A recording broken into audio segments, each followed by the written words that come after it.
Recording by J. Kroom. One Martian Afternoon by Tom Leahy. The clod burst in a cloud of red sand, and the little Martian sand dog ducked quickly into his burrow.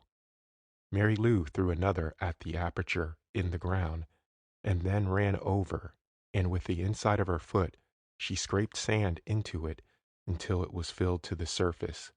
She started to leave, but stopped. The little fellow might choke to death, she thought. It wasn't his fault she had to live on Mars. Satisfied that the future of something was dependent on her whim, she dug sand from the hole. His little yellow eyes peered out at her. "Go on and live," she said magnanimously.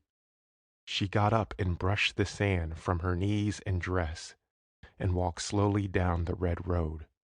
The noon sun was relentless. Nowhere was there relief from it. Mary Lou squinted and shaded her eyes with her hand. She looked in the sky for one of those infrequent Martian rain clouds, but the deep blue was only occasionally spotted by fragile white puffs. Like the sun, they had no regard for her either.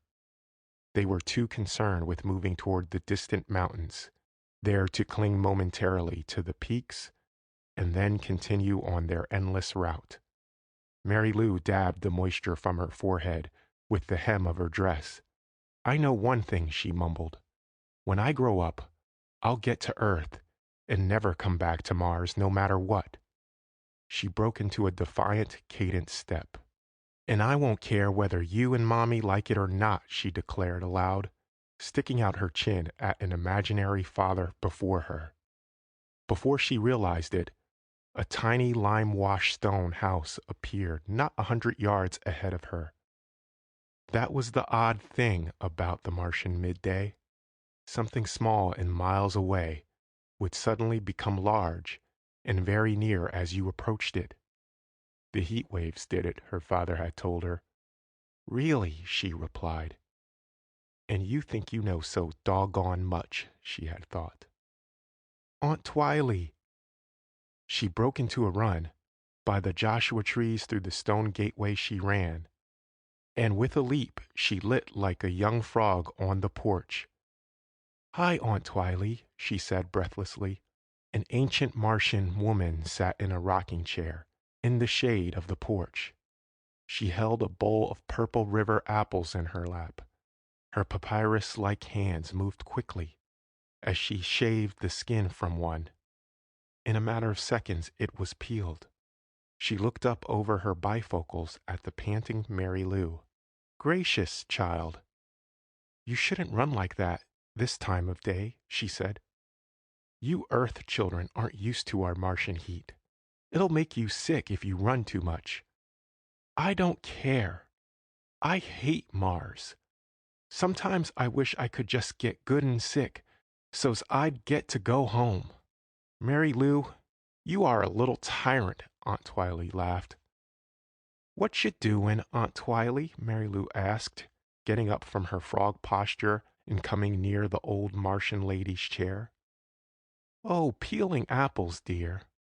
I'm going to make a cobbler this afternoon." She dropped the last apple peeled into the bowl. "There, done. Would you like a little cool apple juice, Mary Lou?" "Sure, you betcha. Hey, could I watch you make the cobbler, Aunt Twylee? Could I? Mommy can't make it for anything. It tastes like glue. Maybe if I could see how you do it, maybe I could show her. Do you think?" "Now, Mary Lou, your mother must be a wonderful cook to have raised such a healthy little girl. I'm sure there's nothing she could learn from me," Aunt Twylee said as she arose. "Let's go inside and have that apple juice." The kitchen was dark and cool, and filled with the odors of the wonderful edibles the old Martian had created on and in the earth-made stove. She opened the earth-made refrigerator that stood in the corner and withdrew an earth-made bottle filled with Martian apple juice. "Here, dear." Aunt Twylee handed her a glass of the icy liquid. Thanks," Mary Lou said, and gulped down half the contents. That tastes dreamy, Aunt Twylee. The little girl watched the old Martian as she lit the oven and gathered the necessary ingredients for the cobbler. As she bent over to get a bowl from the shelf beneath Mary Lou's perch, her hair brushed against the child's knee. Her hair was soft, soft and white as a puppy's, soft and white like the down from a dandelion. She smiled at Mary Lou. She always smiled. Her pencil-thin mouth was a perpetual arc. Mary Lou drained the glass. Aunt Twylee, is it true what my daddy says about the Martians? True? How can I say, dear? I don't know what he said. Well, I mean that when us Earth people came, you Martians did infanticide? Aunt Twylee interrupted, rolling the dough on the board a little flatter, a little faster. Yes, that's it. Killed babies, Mary Lou said, and took an apple from the bowl. My daddy says you were real primitive and killed your babies for some silly religious reason.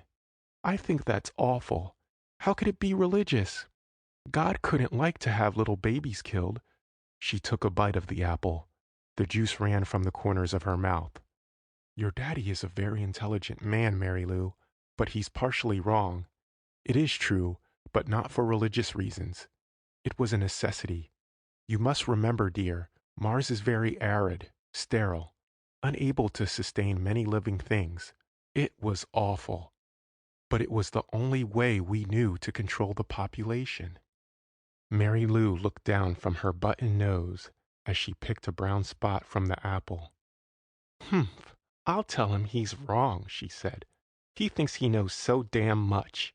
Mary Lou, Aunt Twylee exclaimed as she looked over her glasses. A sweet child like you shouldn't use such language.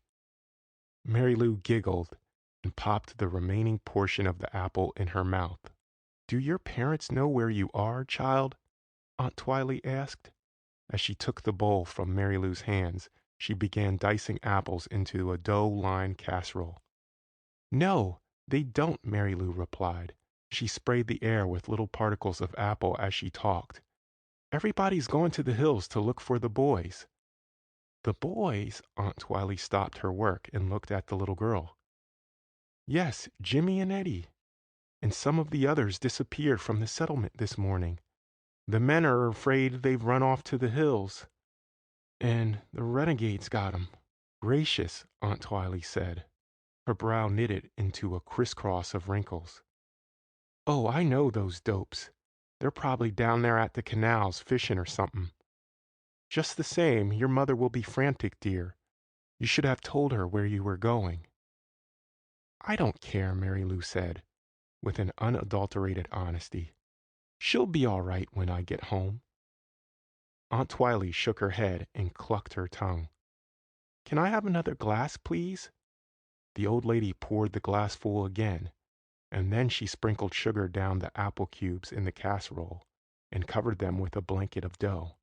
She cut an uneven circle of half moons in it and put it in the oven. They're all ready to bake, Mary Lou, she sighed. It looks real yummy, Aunt Twylee. Well, I certainly hope it turns out good, dear, she said, wiping her forehead with her apron. She looked out the open back door. The landscape was beginning to gray as heavier clouds moved down from the mountains and pressed the afternoon heat closer, more oppressively to the ground. My, it's getting hot. I wouldn't be surprised if we didn't get a little rain this afternoon, Mary Lou. Tell me some more about your daddy, dear. We Martians certainly owe a lot to men like your father. That's what he says, too. He says you Martians would have died out in a few years if we hadn't come here. We're so much more civilized? Yeah, he says we're so much more civilized than you that we saved your lives when we came here with all our modern stuff. Well, that's true enough, dear. Just look at that wonderful earth stove, Aunt Twylee said, and laughed.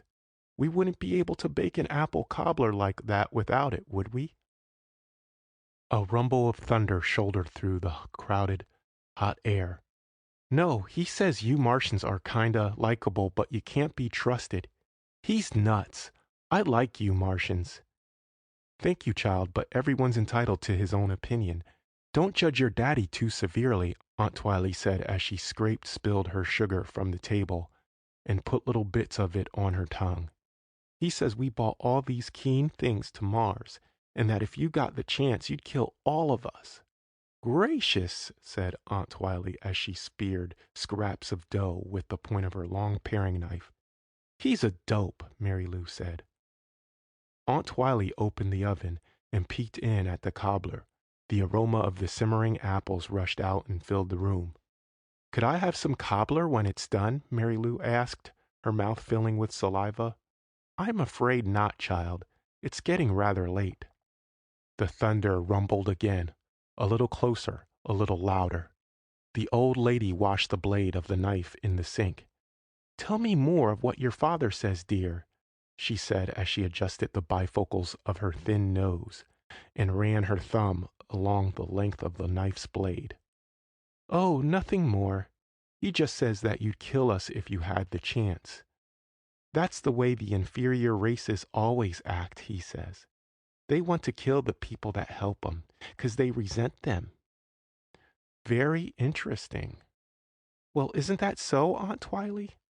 The room was filled with blinding blue-white light, and the walls quaked at the sound of a monstrous thunderclap. The old Martian glanced nervously at the clock on the wall.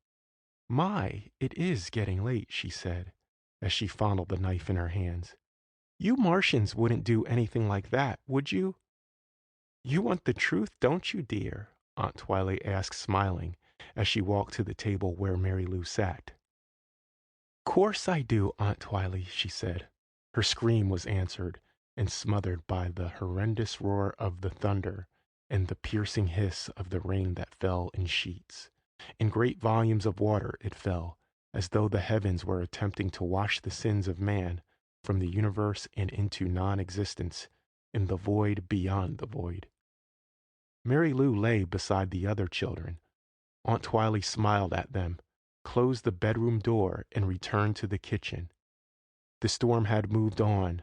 The thunder was the faint grumbling of a pacified old man. What water fell was a monotonous trickle from the eaves of the lime-washed stone house. Aunt Twylee washed the blood from the knife and wiped it dry on her apron. She opened the oven and took out the browned cobbler. Sweet apple juice bubbled to the surface through the half-moons and burst into lights of sugary aroma. The sun broke through the thinning edge of the thunderhead. Aunt Twylee brushed a lock of her feathery white hair from her moist cheek. Gracious, she said. I must tidy up before the others come. The end. End of One Martian Afternoon by Tom Leahy.